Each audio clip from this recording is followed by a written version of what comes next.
Oscar Bevis, IFL TV, proudly sponsored by Everlast. Steve Broughton joins me here at Stallard's Gym in Surbiton. Forgot where we were, then Chesterton. So somewhere in the world where we are. Alan Babbage and Joe Joyce have just sparred. I've got to start with that because as someone who hasn't seen much sparring during my time in boxing, I've seen the odd bit. That was just like the sort of stuff you'd pay to watch. It was so good. It's pretty intense. Like you said, most people, you could put that one as a fight, just their sparring, or just charge pay-per-view for the sparring. It's pretty good work, and it's better than a lot of fights, so it's good, it's perfect, it's what we need. And if we are going to see any footage of it, because there were people around with cameras, it's pretty obvious to see why Alan would be in camp when you're preparing for Takam. It's the size, it's the going in with the head, it's the relentlessness. It pretty much makes sense. Yeah, of course, and that's exactly the reason we brought him in. I mean, they're not totally identical styles, but there are elements of Takam that Babbage brings to the ring. Like you said, size and dimensions. He's aggressive. He likes to wing shots over the top, and that's a little bit of. Those are some of the things that we expect to see from Carlos. So yeah, and he brings that intensity, and that's always good. I don't think necessarily the fight will be fought at the same pace that the sparring was fought at, because that was insane. But Joe needs that preparation, because if it is, then he's been there and he's done it. I mean, I was saying to Sam as well, it just highlights Joe's conditioning, because to keep that up for 12, especially when you've got people jumping in after 6, another guy jumping in after 2, to keep that up for 12, a man of his size, is serious work. Yeah, of course. And, that's one of the things that sets Joe apart in the heavyweight division, like his ability to keep a pace like that, his ability to keep punching and keep that punch output high and keep punching hard from round 1 to round 12. It's a quality that probably not so many heavyweights have, and it's one that Joe does have. So of course we want to take advantage of it, and Alan was a perfect person to bring that out. And obviously, typical Joe, he just eats shots, doesn't he? It seems like he can take an overhand right and just little blink and shake it off. Yeah, again, another quality that he has, which is fantastic for us. Again, like not one we want to rely on, but if he needs to take a shot, like Joe can take a decent shot, and we've seen that plenty of times in the past. I mean, Bermain Stavern hit with one of the best right hands I've probably seen, and he just blinked. And Dubois, obviously a big, heavy-handed guy, hit him with some decent shots and didn't do too much to him. But it's a fantastic insurance policy, like I've said before. But yeah, come fight night, we don't want Joe just relying on eating shots all night. So yeah, it's something we've been working on in the camp. Right, let's end the Joe Joyce fan club and stop blowing smoke up his arse for a bit. Carlos Takam has arrived in the UK, done little bits of interviews and press. He's confident, he's full of life. I think he's had a longer camp than he's ever had for his fights in the UK. So with Del Boy and with Anthony Joshua, this is a serious fight for someone in Joe's position, because if he slips up here, it's a big position to lose. Yeah, of course. And, I think Sam Jones has said previously they were offered a bunch of opponents. I actually, myself, don't know who they were offered at the beginning, but they chose Takam. Joe likes to be in exciting fights. He likes to be in hard fights. And I think that's exactly what we've got in Carlos Takam. Like you said, Joe's, this is his 13th fight as a pro, and Takam, I think, is his 47th, 48th. So, he's almost had 4 times the amount of fights that Joe has. So, experience-wise, he's fought the top boys in the division. He's fought Joshua, like you said, Chisora, Povetkin, Joseph Parker. He's been there and he's seen it all, and he hasn't quite done it at the top level. Those top-level fights, especially when he's had the world title opportunity, he's just fallen short. And so it's a great fight for Joe in that respect, because if he can overcome Takam, who's been fighting at that level, I think it's a good indication of where he stands amongst the other heavyweights in the division. I'm interested to know how a camp would deal with the whole situation with Usyk, because it was sort of nailed on that he was going to fight Usyk. We was all getting ready, people were getting ready to buy their tickets and all sorts. Yeah. And then preparing for Usyk and preparing for Takam, yeah, okay, both fairly small heavyweights, but just completely different in style and structure. How a camp would deal with that, it just seems like a real ball ache. Like it's a real awkward, isn't it? Like I just can't imagine. Yeah, no. It's a real flick to wake up in the morning. Oh, we're not preparing for Usyk now. We're now preparing for Takam. Yeah, I mean, I've said it's been a quite long camp. I think we started training in January with the idea that it was Usyk.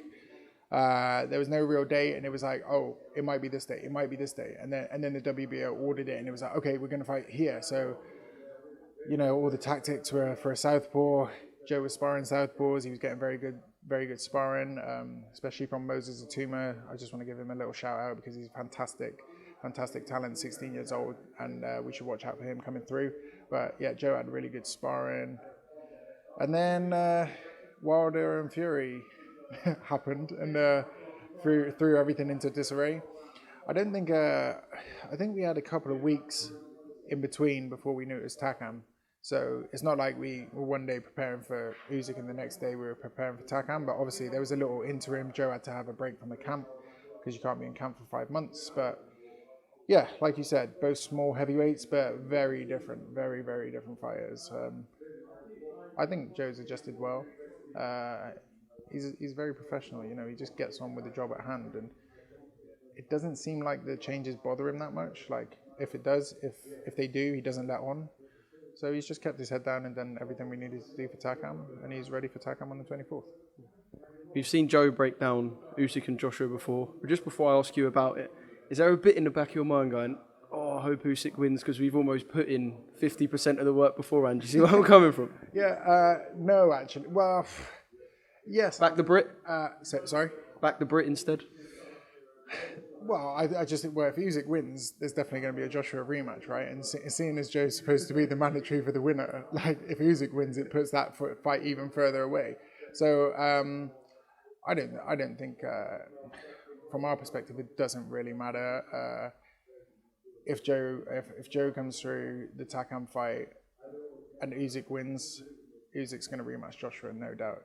If Joshua wins and Fury win, I would expect that fight will probably be made before Joe gets a shot at either of them. So there's no, like, you know, there's not too much point speculating. Like, we'll just see where the land lies after everybody's fought. And if Joe needs to just keep fighting people and waiting for his chance, that's what he'll do.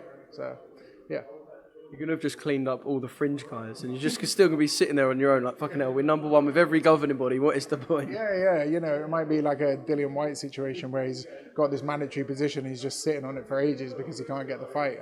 Hopefully that's not the case. But, you know, it's the landscape in the heavyweight division is forever changing. So, I mean, we can't really help do anything but win and wait. So that's the plan.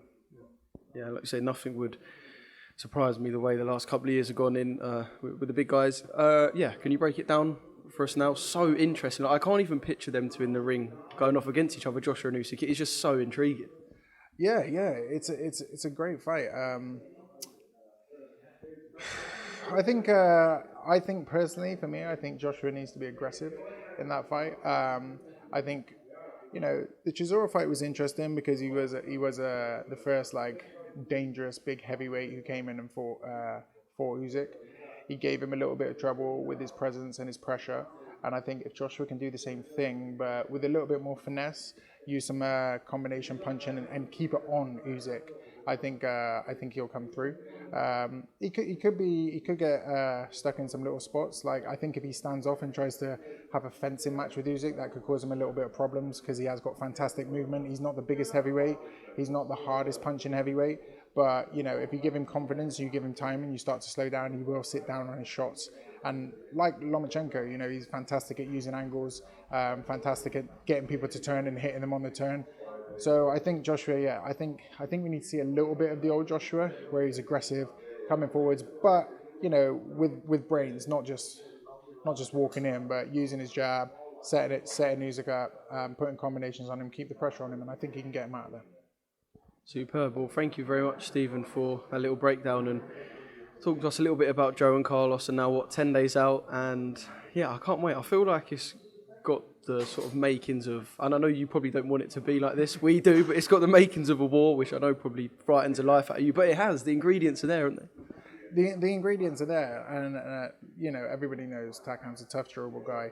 He has been stopped 3 times. I don't think the Joshua fight should have been stopped personally, but it did end up getting stopped. But you know, every time he has been stopped, I think the earliest stoppage was 8 rounds, and that was Chisora.